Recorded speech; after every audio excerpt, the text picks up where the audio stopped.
Hello, all of my boss beauty queens. What is going on, everyone? I hope you guys have had a fabulous week. I am so excited that you decided to click on today's video because it is going to be a good one, okay? I have everything written down that I do want to cover in this video, and honestly, guys, I am really excited for this video because I know that this has been a huge question that I have been receiving from you guys through Instagram, and in this video, I do want to cover everything that my job entitles and everything that I do as a postpartum nurse and some of my responsibilities. So if you were one of those people that have been asking me about what my job consists of as a postpartum nurse, or if you are potentially interested in this specific unit, this video is for you. So without further ado, guys, let's go ahead and just jump right into this video.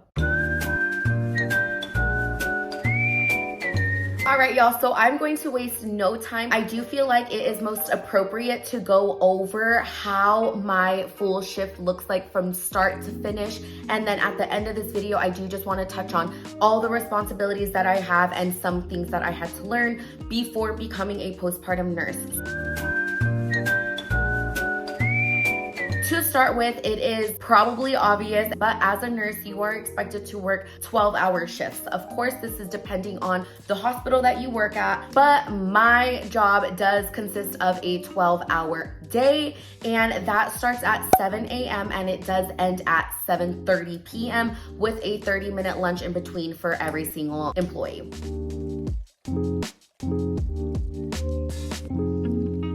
So these announcements are typically updated every single week with the newest information, and typically our charge nurse of the day will read these announcements out.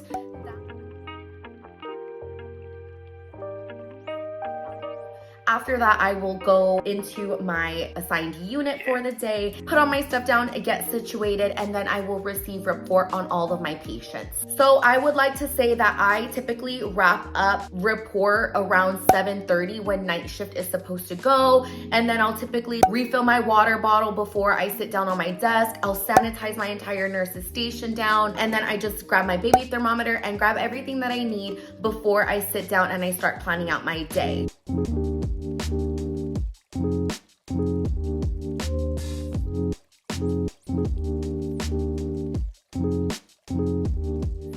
Around 7:45 is when I'm actually seated down at my desk ready to plan out my day, as well as look more into my patient's charts and understand a little bit more of the clinical picture of every single patient that I received from Handoff. So within this time, I take honestly about 30-ish minutes to get my day all situated and all sorted out. Again, that is on a good day. Some days I do take about 45 minutes if I have a crazy patient scenario that I'm just not understanding. I need to dive deeper in their chart, look up all the doctor's notes, and do like more of an investigation on. But for the most part, I do try to stay within a 30-minute window just so that way I'm not taking too long on trying to plan out my day.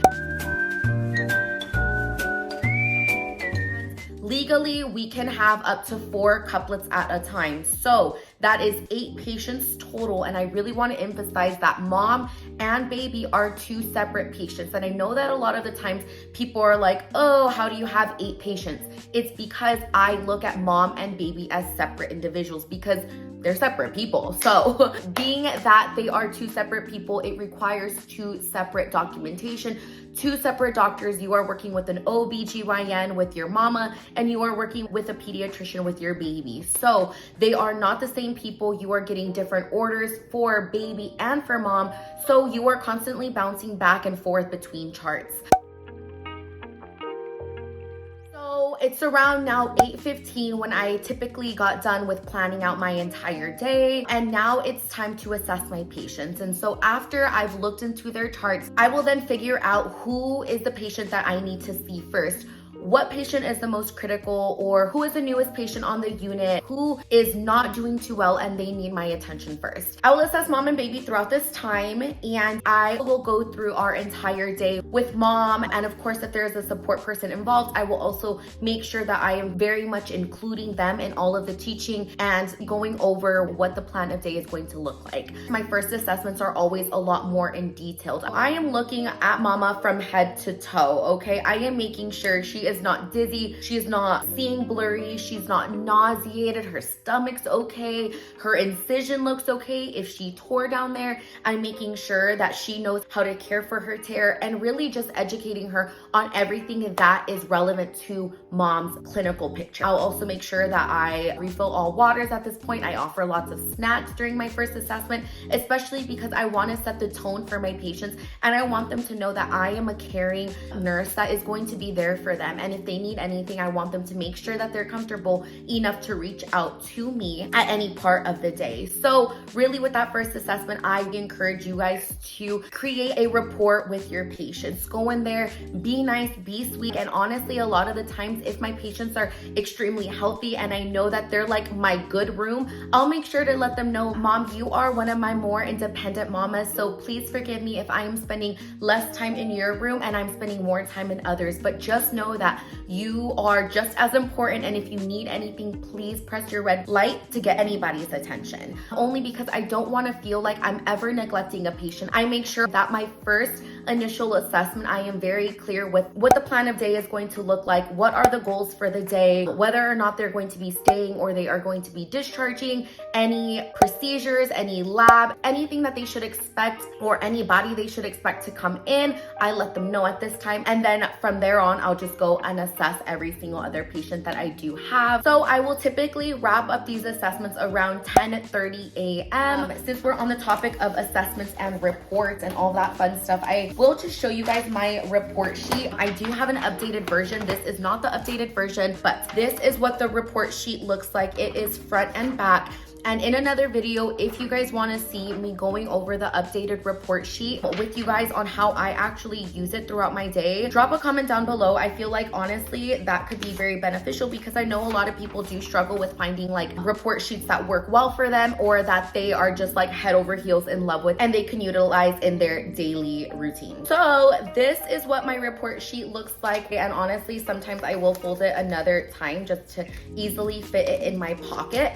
But being that it is front and back, I do separate this with mom and baby's information. So I could technically have up to 4 couplets on my report sheet, and literally every single time that I assess my patients, this is what I bring in my room, and this is my brain for the entire 12 hours.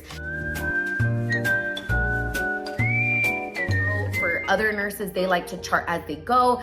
For me, I try to chart in the patient's room as I'm assessing, like assess, chart, assess, chart, assess, chart, and it just does not work out for me the same way that it does everyone else. So for me, I find assessing all of my patients first, writing down all of my assessments on my report sheet, and then when it's time to document, I will literally open this out and I'll keep it next to my desk, and this is my documentation for the day, because this is everything that I did within that first assessment. And again, it's personal preference. Really do what works best for you.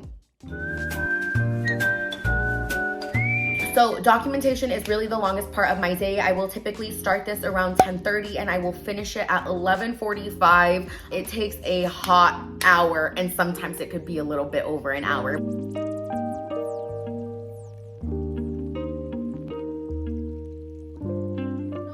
I am done documenting in a picture perfect world, I will typically take my lunch after documentation around noon. Of course, sometimes I take it later, just depending on my day, but this is just a picture perfect day, okay? So I will take a lunch by 12 and then it will end at 12:30.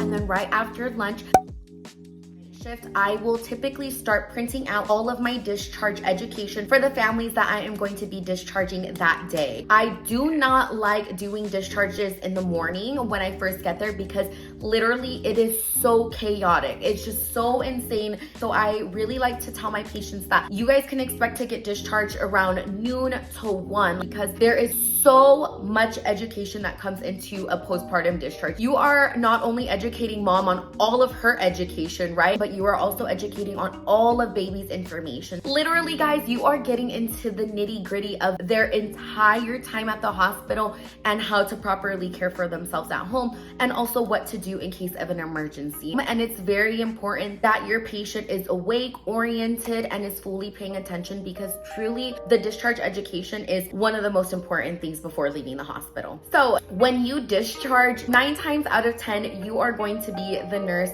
who is up for the next admission. So I am telling you guys, it is just go, go, go. The moment you discharge a patient, I feel like you either instantly get a name because moms have been held in labor and delivery for God knows how long, and they needed a bed for a long time in postpartum, or they'll be a little nice to you and wait a couple of minutes before they give you a name. So just expect to, well, at my hospital, when you discharge, you're gonna get a new patient, and then that whole process just starts all over again. So I always make sure before I receive a new patient, I am diving deep into that chart before I get report, so that way I can ask any questions that I'm a little curious about to the labor and delivery nurse. So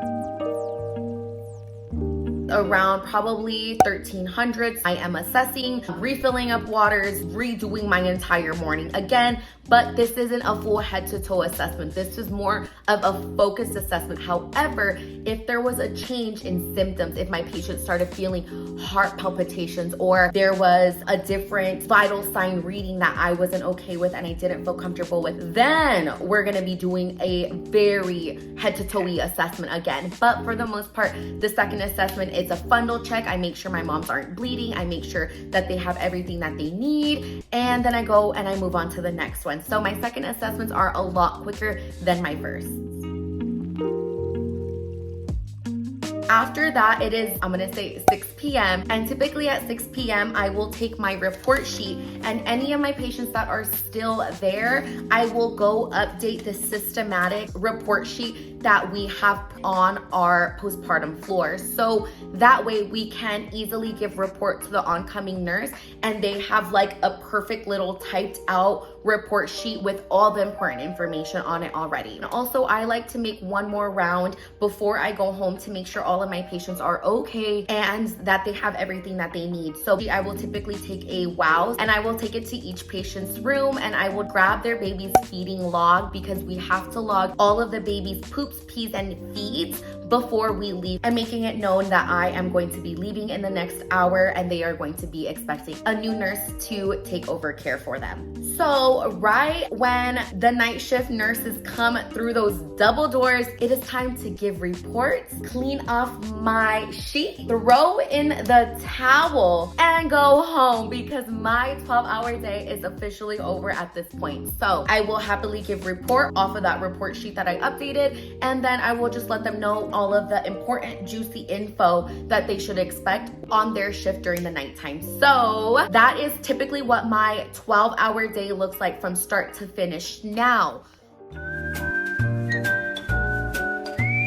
all of the responsibilities of a postpartum nurse is a lot different, and I am going to just quickly touch on them since we are running a little bit short on time. But to start with, I did just feel like it's most appropriate just to kind of talk to you guys about the things that we see the most. First off, we all know that moms are at an increased risk of a postpartum hemorrhage after delivering their baby. Mom's uterus isn't as tight and constricted as it was while holding the baby, and typically we see a lot of those hemorrhages in postpartum, especially because we are the first ones to initiate the moms to get up from the bed and start ambulating to the restroom. Sometimes, unfortunately, you do have a patient that will bleed out on you, and it is your responsibility to know what is the proper protocol. How do you get a hold of the doctor that is caring for that patient? You are going to be pushing so many different medications, and you need to know what medications can't you give if a patient is asthmatic or if a patient has hypertension, and just different things like that. You need to know what to do in that situation. Also, a lot of the times during a postpartum postpartum hemorrhage, you are going to be having to administer a blood transfusion. And so that's another skill that you're going to need to know. We also do a lot of hypertensive crisis. And I know that a lot of you guys had